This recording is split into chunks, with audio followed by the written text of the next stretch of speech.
Yo, Steam OS nih guys, jalan di ROG Ally X. Dan ini bukan big picture mode-nya Steam ya, ini adalah proper Steam OS kayak yang ada di Steam Deck. Yes, jadi ROG Ally X bisa ngejalanin Steam OS dalam tanda petik ya. Jadi Steam OS berbasis Linux, tapi ini namanya adalah Bayside OS. Dan setelah diinstal OS ini, ROG Ally X bisa dibilang sebagai handheld gaming yang perfecto. Nah, gue akan share tutorialnya di video kali ini, jadi langsung aja kita mulai videonya. Let's go!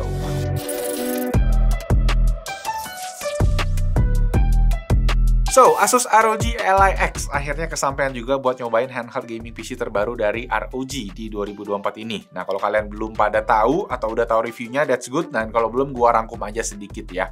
Pertama, secara performance ini kurang lebih sama karena masih pakai chip Z1 Extreme-nya AMD. Jadi sama dengan ROG Ally biasa. Cuma yang versi X ini dapat upgrade di bagian RAM yang sekarang jadi 24GB dan storage-nya 1TB.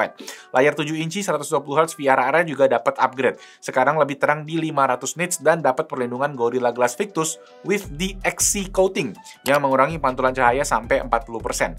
Upgrade paling signifikan sebenarnya ada di upgrade baterai, yang mana sekarang kapasitasnya naik 2 kali lipat dari versi sebelumnya yang cuma 40 Wh, sekarang jadi 80 Wh. Walau baterai lebih gede, bobotnya cuma naik sekitar 10% aja dari yang sebelumnya, itu sekarang jadi 678 gram. Bisa dibilang jadi Asus ngedesain internalnya tuh didesain all new biar lebih ramping dan bisa mengakomodasi baterai yang gede. Nah, kalau buat gue sendiri yang menarik adalah sekarang tuh penggunaan SSD-nya bisa full size, yang artinya kita bisa upgrade SSD itu dengan mudah. Kita pakai SSD yang full size aja, dan pas banget kita kedatangan nih SSD dari brand baru yang mana gue juga bakal pakai untuk instalasi Bayside OS ke dalam si ROG Ally X ini biar bisa dual boot Windows dan juga SteamOS. Dan ini dia untuk SSD-nya, Zetai Ti Plus 7100. Nah, mungkin kalian baru dengar ya brand Zetai ini, tapi jangan salah karena brand SSD ini adalah official partner dari game Black Myth Wukong loh. Jadi nggak sembarangan ya, karena pas gua cek juga brand Zetai ini tuh under YMTC, yaitu salah satu dari 6 pembuat chip SSD di dunia. Nah, specs dari SSD ini juga kelas tinggi cuy. Salah satunya adalah durability-nya bisa sampai 2400 TBW dan 1,5 juta MTBF. Pas gua tes speed-nya ini bisa sampai 7000 MB/s read dan 6000 MB/s write. Yang jelas ini upgrade karena SSD bawaan dari si ROG Ally X cuma mentok di 4900 MB/s write dan 3300 untuk read-nya. Nah, kita tes juga speed copy data dari Wukong, ini locally 128GB, cuma butuh waktu 2 menit 7 detik aja. Cepet abis. Nah, ada varian mulai dari 1, 2, hingga 4 TB ya untuk Zetai Ti Plus 7100 ini, dan ini juga ada garansi sampai dengan 5 tahun. Jadi ini bakal cocok buat handheld gaming hingga bidang kreatif yang butuh SSD berkualitas tinggi. Nah, cek aja linknya di bawah ya, dan bisa follow sosial media Zetai untuk info lengkap seputar produk-produknya. Lanjut. Oke, sebelum kita mulai prosesnya, gua rekomen untuk siapin alat-alat ini. Yang pertama adalah obeng plus kecil buat ngebuka baut-baut dari ROG Ally X-nya. Kedua adalah keyboard sama USB hub ya, kalau keyboardnya nggak ada Type-C. Dan terakhir adalah USB flash drive 16GB. Oke, proses yang pertama kita download dulu Linux-nya ya, yang mana ini yang kita pakai namanya Bayside OS tadi. Dan Bayside sendiri adalah bisa dibilang distro Linux yang secara experience udah paling mendekati Steam OS. Device yang compatible juga banyak banget, kayak yang kalian lihat di sini, mulai dari mini PC, handheld gaming, hingga laptop juga bisa. Katanya Apple juga soon bakalan bisa. Nah, gue sendiri udah install di Lenovo Legion Go gue, dan so far experience-nya udah ala-ala Steam Deck gitu. Ya, kayak rasa konsol dibandingin sama OS Windows yang ya kurang enak. Walau di beberapa case kita akan tetap butuh OS Windows, jadi gue saranin kita bikin dual boot aja. Jadi bisa Windows dan juga bisa SteamOS. Oke, kelar dari downloadnya, next kita perlu bikin bootable drive ya untuk si OS Bayside ini, yang mana kita tinggal pakai software namanya Balena Etcher. Nah, di sini kita perlu siapin sebuah USB flash drive minimal 16GB untuk jadi installer USB buat si OS-nya. Nah, kalau bisa udah ada USB-nya tuh yang USB Type-C, jadi bisa langsung dicolok ke ROG Ally. Tapi kalau nggak ada ya bisa pakai adapter juga. Nah, tinggal pilih aja file yang udah di-download tadi dan tunggu prosesnya sampai beres. Habis itu simpen dulu si USB-C flash drive-nya karena nanti kita bakal pakai setelah yang satu ini, yaitu kita harus step untuk bikin dual boot. Nah, ada beberapa cara buat kita dual boot OS Bayside dan juga Windows. Nah, pas di Legion Go, gue tuh install kemarin pakai software namanya Macrium Reflect untuk ngeduplikasi SSD bawaan. Jadi kita nggak perlu lagi install Windows dari awal. Stepnya kita pasti matiin dulu ya disk encryption di settings Windows, baru kita kemudian duplicate pakai si Macrium Reflect. Nah, itu krusial ya, karena gue sempat coba di ROG Ally dan itu nggak bisa karena gue lupa untuk matiin si tadi encryption-nya. Nah, kalau di ROG Ally sendiri itu ada cara yang lebih simple, tapi pakai internet, yaitu via Asus Cloud Recovery yang diakses lewat BIOS. Jadi pas kita hidupin, kita bisa masuk ke BIOS-nya lewat tombol minus ya, dan kita akses pencet Y, advance ke Cloud Recovery, dan kita ikutin aja. Prosesnya lumayan lama, bisa sejam sampai 2 jam tergantung ke kecepatan internet kalian, karena kita harus download file Windows 11 sama drivernya yang mana lumayan banyak ya. Nah, gue sempat gagal berkali-kali yang akhirnya gue pakai metode duplikat si SSD lewat Macrium Reflect aja. Nah, Macrium Reflect tadi adalah software yang berbayar, tapi ada versi trialnya sebulan. Jadi ya karena kita cuma butuh sekali, pakai aja versi trialnya. Nah, satu benefit lagi kita pakai Macrium Reflect adalah kita bisa langsung partisi SSD-nya ya saat kita duplikat SSD bawaannya si ROG Ally. Jadi tadi kita bisa langsung sekalian, kita bikin 2 partisi dari 1 tera, jadi 500-500 untuk Windows dan juga si Linux-nya. Nah, kalau pakai metode Cloud Recovery, kalian mesti buat partisi lagi setelah proses instalasi ulang Windows-nya beres. Jadi intinya mesti sabar, santai ya, sambil minum kopi, sambil nonton film, sambil masak Indomie, sambil nunggu dia beres. Oke, kalau kita udah kelar ngeduplikat SSD-nya, sekarang pindahin SSD tadi ya, si Zeta yang baru ini kita masukin ke ROG Ally X-nya. Nah, kita harus buka semua baut yang ada di ROG Ally X ini, dan kalau gue jangan lupa di shutdown dulu aja ROG Ally-nya, terus kita tinggal buka aja baut SSD-nya, dan kita ganti ke SSD yang baru. For your info, ROG Ally X ini juga bisa di-upgrade sampai 4 TB untuk SSD-nya ya. Nanti di video ini kita buat sebagai demonstrasi aja, ya karena dipinjeminnya yang 1 TB juga. Nah, setelah kita masukin SSD yang baru, kita tinggal cek aja di Windows 11-nya, udah di setup belum semuanya ya, terutama di Armoury Crate untuk update driver yang ada. Nah, kalau kelar, itu kita tinggal masukin aja si USB bootable drive-nya buat install si Bezite OS. Sekarang kita tinggal restart aja si ROG Ally X-nya, dan sambil kita restart kita tahan tombol volume minus ya, dan nanti kita akan masuk ke BIOS-nya lagi, yang mana di sini kita bisa pilih boot priority. Nah, kita bisa geser aja yang versi USB bootable drive-nya ke atas dan tinggal save and exit, atau kita bisa pencet tombol select dan di sini kita langsung pilih ke bootable USB dan pencet A. Ya, itu langsung kita akan masuk ke bootable USB tadi, dan di sini kita akan ngebutuhin si keyboard ya.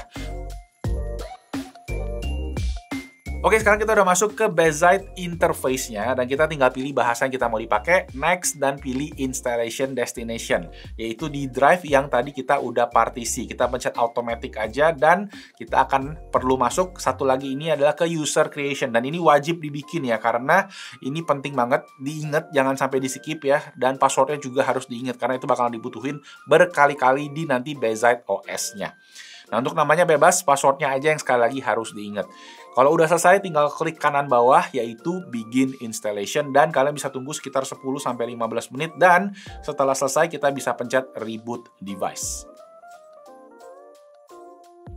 Nah, untuk boot pertama kali ke Bezite, kita perlu aktivasi Secure Boot lewat Enroll MOK, yaitu Machine Owner's Key. Jadi kita pilih opsi kedua, Enroll MOK, dan pilih Yes, dan akan diminta password. Passwordnya adalah, kalau gua cek di tutorialnya itu Universal Blue, ya. Dan kita ketik aja pakai keyboard, dia nggak nongol, tapi kita ketik aja Enter, habis itu beres. Nah, tunggu sedikit update, habis itu kita bakal masuk ke Steam OS-nya. Dan balik lagi, ini udah butuh internet ya, jadi kalian harus login ke Wi-Fi dan segala macamnya. Oke, kelar dari sana, kita bisa login ke account Steam kita ya, dan setelah itu udah beres. Kita sebenarnya udah bisa main di OS baru di Bezite OS ini. Cuma, gue rekomen beberapa step lagi biar sekalian dikerjain aja, yaitu kita masuk ke desktop mode-nya. Ya, kalau kalian pakai Steam Deck pasti familiar sama ini. Nah, di sini kita bisa langsung diminta untuk setup beberapa fitur ekstra dari si Bezite OS. Kalian bisa pilih aja. Nah, kalau gue pilih Decky Loader. Itu fungsinya buat plugin di gaming mode, yang pakai Steam Deck pasti tahu. EmuDeck itu buat emulator konsol-konsol retro ya. Sama Sunshine, nah itu untuk streaming game. Nah, di sini kita perlu masukin beberapa kali passwordnya yang tadi mesti diingat ya. Makanya gue saranin bikin sama persis aja semua passwordnya. Jadi kalian nggak bingung nanti masukin password yang mana. Karena dia ada macam-macam passwordnya ya. Dan biar nggak bingung ke depannya. Next, kita masuk ke proses instalasi dan ikutin aja. Dan setelah itu beres.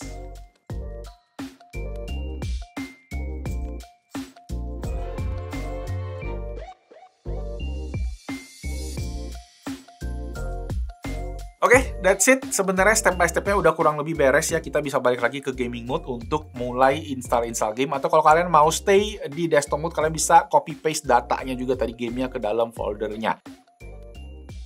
Nah guys, SD card ini sekarang bisa buat dipakai untuk ngebaca game di Linux dan Windows sekaligus. Tapi kita masukinnya mesti di posisi desktop mode. Kita masukin ini.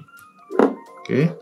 Nah, tunggu sebentar. Nah, ada tulisan mount and open, kita klik aja. Tunggu ya. Nah, could not mount. Nah, biasa kayak gitu. Jadi kita tuh open with file manager. Tuh, bisa udah ya. Termount ya 1 terabyte tambahannya.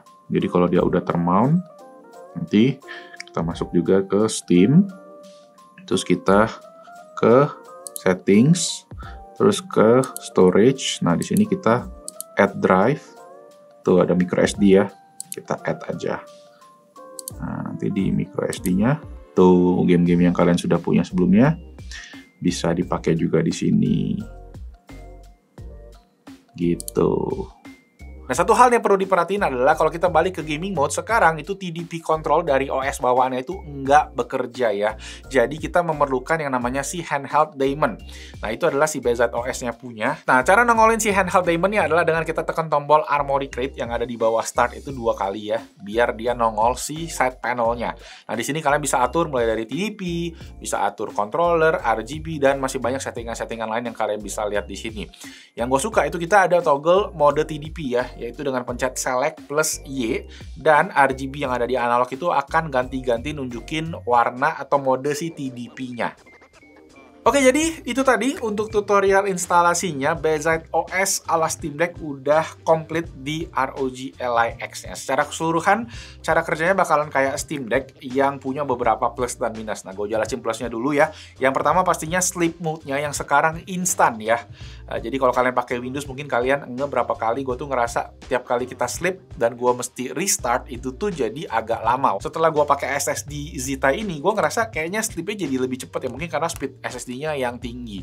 Nah, kedua adalah user interface yang sekarang jadi ala konsol, jadi lebih user friendly dibandingin sama Windows. Dan yang ketiga dan yang terpenting adalah kita bisa maksimalin performance dari ROG Ally dengan chip Z1 Extreme-nya yang lebih kencang dibandingin Steam Deck aslinya. Jadi main game bisa dapat FPS lebih tinggi dari Steam Deck. Misalnya kayak di Black Myth Wukong itu lancar di sini. Kalau di Steam Deck itu katanya berat banget. Walau ya bisa dibilang di watt yang rendah itu efisiensi Steam Deck masih juara di antara chip-chip lainnya. Kekurangannya sendiri terutama pasti nggak semua game kompatibel di Linux ya. Terutama game-game dengan anti-cheat. Salah satunya yang gue suka main itu kayak EAFC atau FIFA ya, itu nggak bisa di Linux. Dan kalian bisa cek website ProtonDB untuk info-info lengkap seputar compatibility di Steam OS, sama ada tipsnya juga biar dia bisa main di situ. Nah, satu kekurangan lagi adalah ya beberapa game platform seperti Xbox Game Pass itu nggak bisa. Dan ya untungnya sih kita tetap bisa boot ke Windows ya, just in case kalian pengen main beberapa game yang nggak bisa di Linux OS. Yang mana di Steam Deck itu kan kalian bisa isi install Windows, cuma ribet dan banyak driver yang nggak kompatibel. Oke, satu lagi, gimana caranya biar kita bisa balik ke Windows? Nah, itu bisa beberapa cara, tapi yang paling mudah itu sama kayak tadi pas awal kita install di bootable USB-nya lewat BIOS. Nah, di BIOS kalian tinggal tekan si Command Center button ya, yang mana ada di bawah select, dan di situ kalian tinggal pilih ya, bisa ke Windows atau bisa ke Steam. Tapi kalau kalian ke Windows, nanti ketika kalian restart, dia akan otomatis balik lagi ke BZ OS. Jadi, ya, sesimpel itu aja sih.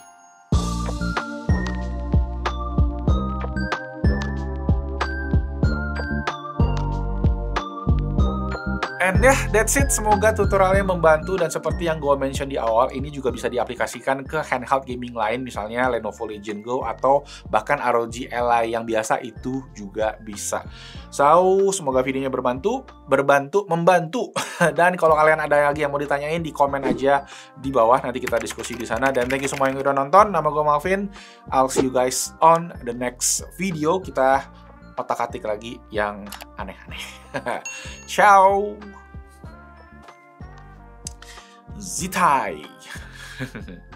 Kenceng loh, 17000 Gen 4. Wow.